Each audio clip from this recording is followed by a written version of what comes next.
Hello everyone, welcome to SLNS IAS Academy's Daily Current Affairs. This is Pavani Reddy.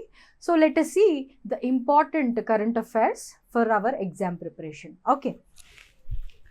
The first important article is the SPARSH pension system. What is the full form of SPARSH? System for Pension Administration Raksha, which was launched in the year 2020. So what is the purpose of the SPARSH pension system? It is a pension solution, comprehensive pension solution for defense pensioners. Okay, so this is related to a particular field, that is the defense personnel. Okay, so the pensioners of the defense will be involved in this SPARSH pension system. So who is under the coverage? So we have the Army, Navy, Air Force and defense civilians. Who are defense civilians? So these are not the employees,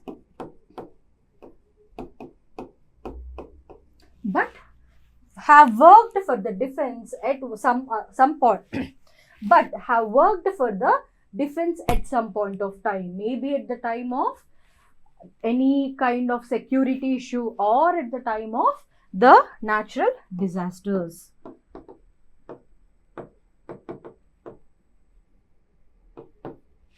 Or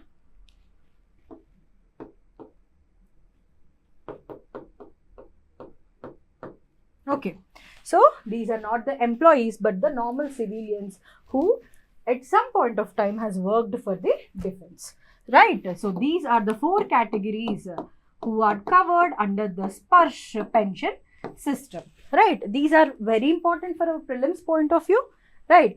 So who administers this SPARSH pension system? So it is the Defense Accounts Department through the Principal Controller of Defense Accounts, which is located at Prayagraj, right? So Defense Accounts Department through the Principal Controller of Defense Accounts located at Prayagraj. What is the significance? Why we need to study about this? Because it is the world's largest pension system for the defense personnel. So India being highly populated country and which spends huge amount on the defense, here this SPARSH pension system is one of the world's largest pension system. So this is very important. That is why it brings transparency, efficiency and direct service delivery to the pensioners. So through this system there will be increase in the transparency.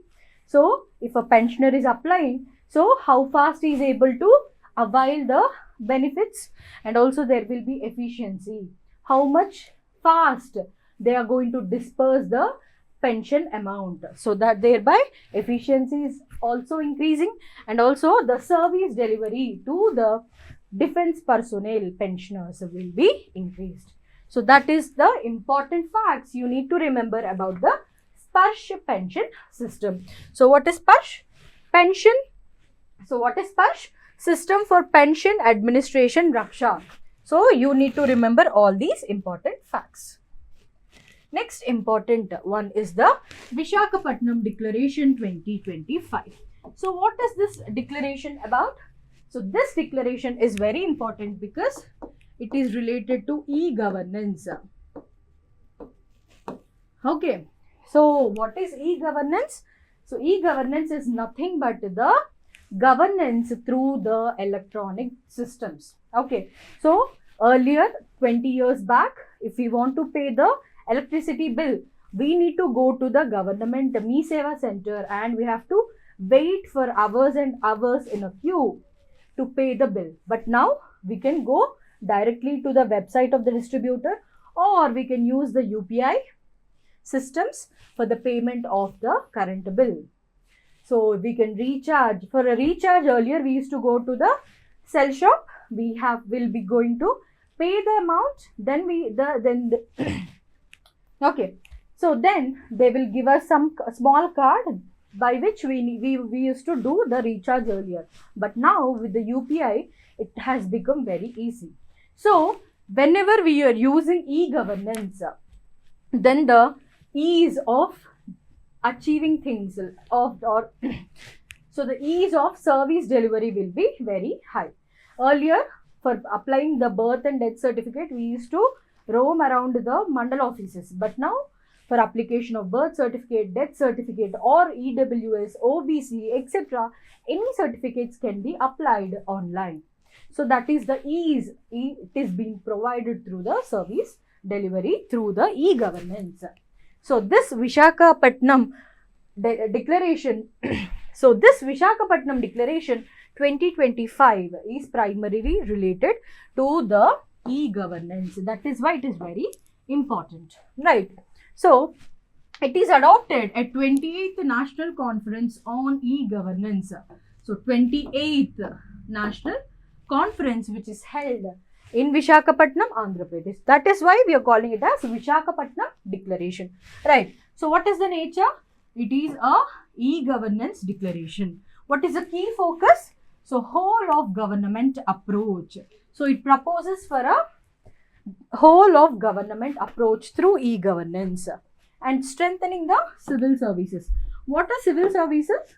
So it accept the judiciary and military services. All the government services are included in the civil services. Okay, so these civil services must be completed digitally. So we need to enhance the digital approach towards achieving the civil services. Next, building agile and data-driven governance frameworks. So fast, agile means fast and quick. We need to have a fast, quick, data-oriented governance frameworks. That is the key focus of this Visakhapatnam Declaration. So who organized this 28th conference? Number one, we have the Department of Administrative Reforms and Public Grievances. Okay, so DARPG, Department of Administrative Reforms and Public Grievances. Number two, we have the Ministry of Electronics and Information Technology. And number three, we have Government of Andhra Pradesh because it was held at Visakhapatnam.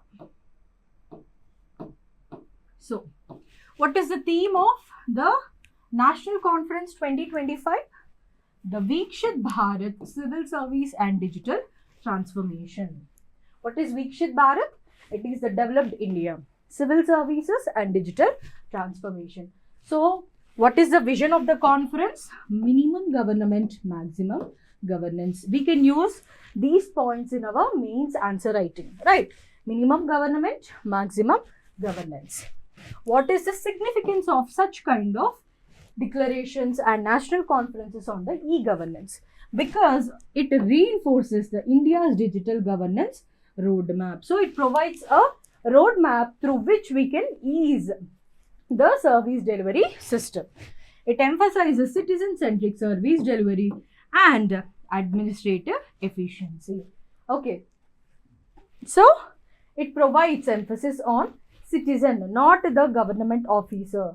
Okay, earlier times, the government officer was playing a major role in service delivery. But as of now, citizen has become the center role or playing a very critical role. Okay, so thereby the administrative efficiency as a whole will improve, right? So this is the Visakhapatnam Declaration and you need to remember these points. The next important article, we have the Direct Broadcast Network. Okay, so what is this Direct Broadcast Network? By seeing the term itself, we can just link to the satellite data, real-time data, right? So it is a global operational framework for real-time acquisition of satellite data from low Earth orbit satellites.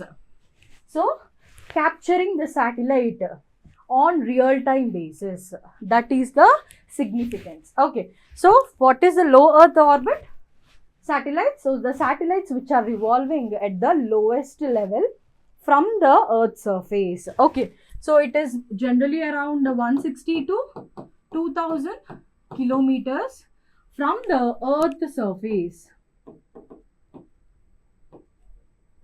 let's say this is the Earth. So let's say we are here. So here we have a satellite. So the distance will be somewhere around this. Why 160 kilometers? Because to avoid the atmospheric disturbances. Disturbances like we have the clouds, we have the wind flow, etc. etc. To eliminate these disturbances, we are placing the satellites above the Earth's surface around this kilometers. Okay. So what is the importance related to the direct broadcast network? So the importance is to have critical input related to the weather prediction models, numerical weather prediction models. So this real-time data will give us a proper valid weather predictions. Okay, so before the arrival of monsoons only, the Indian Meteorological Department will say that this year we are going to have good rains. So farmers need to take care of this. This is the time of arrival of the monsoons, etc. are all given way before than the arrival of monsoons. How? Based on the weather prediction models.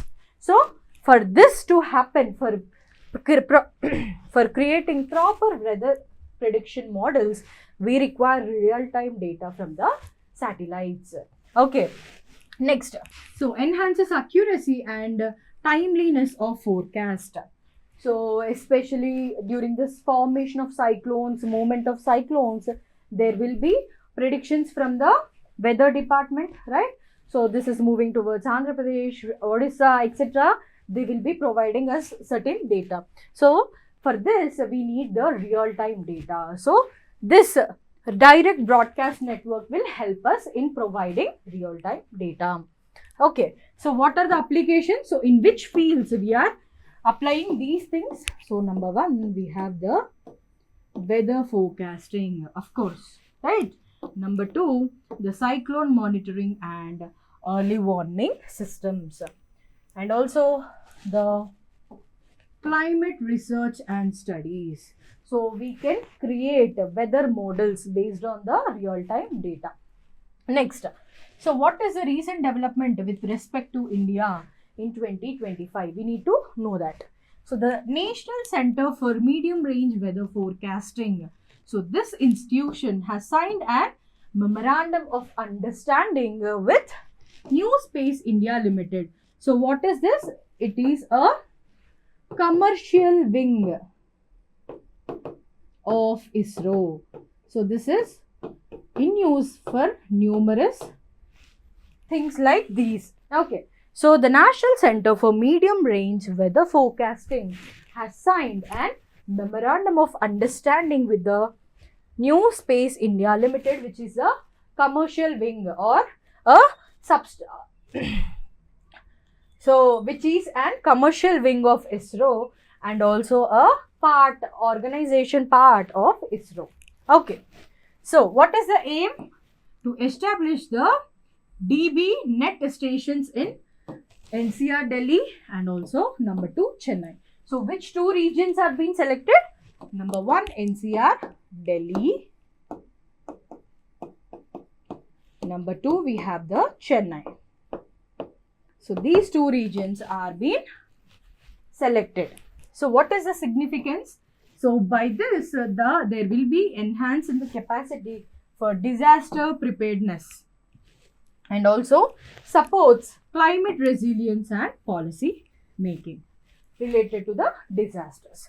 So this is the significance why we are studying, because there is a memorandum of understanding between these two organizations. Okay. The next important article is the world's first AI designed viral genome.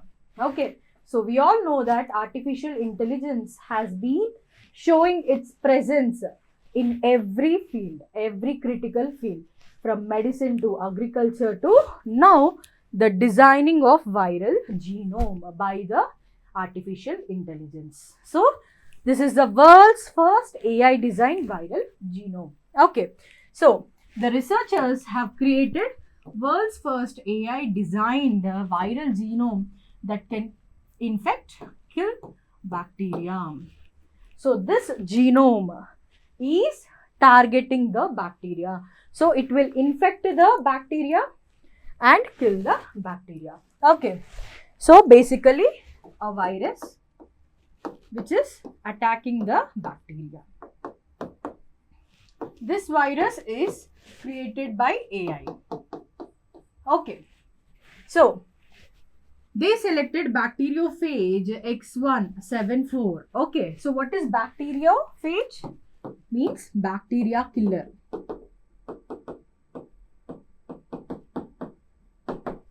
This is the bacteriophage, meaning is bacteria killer, which is a virus which infects the E. coli. E. coli bacteria.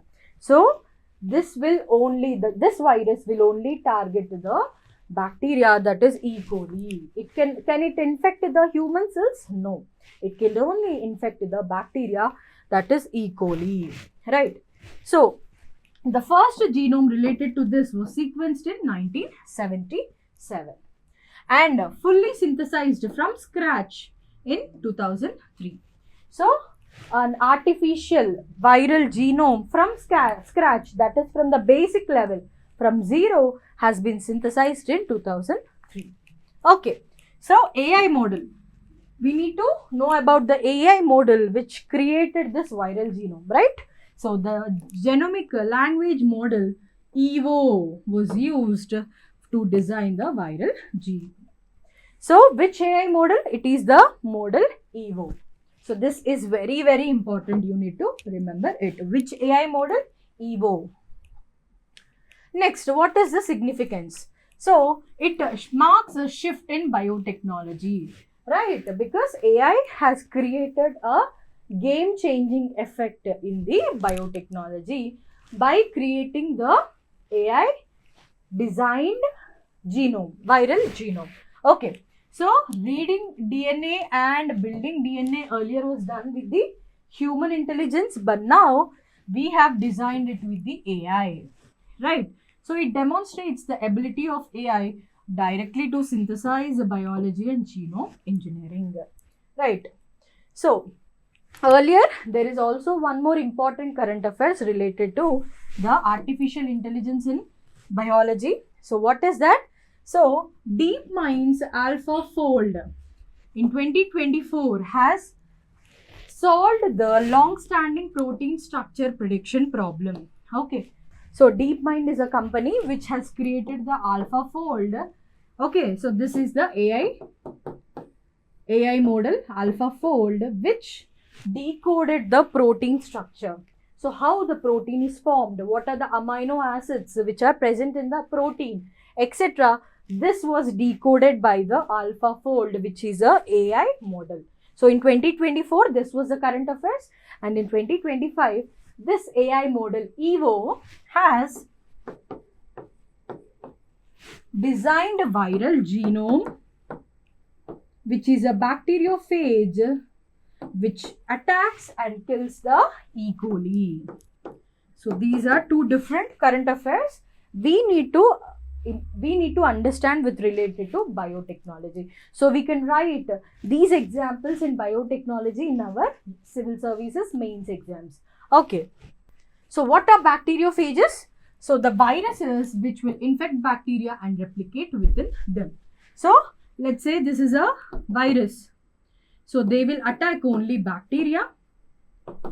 First they will infect it. Then they will multiply in number. Thereby this bacteria will be killed. So that is why they are called as bacteriophage. Okay. So these viruses are called as bacteriophages. Okay. So in biotechnology, we use it in the medicine, that is the phage therapy, that is nothing but to kill the targeted bacteria, and molecular biology known as model systems. So these viruses are used in phage therapy and model systems. Right, about the E. coli bacteria. It is the common bacteria which is present in the human intestines. Okay, so which is present in human intestine. So widely used as a model organism in microbiology, biotechnology and genetic engineering. So this E. coli is used as model organism, model bacteria for usages in the microbiology, biotechnology and genetic engineering processes.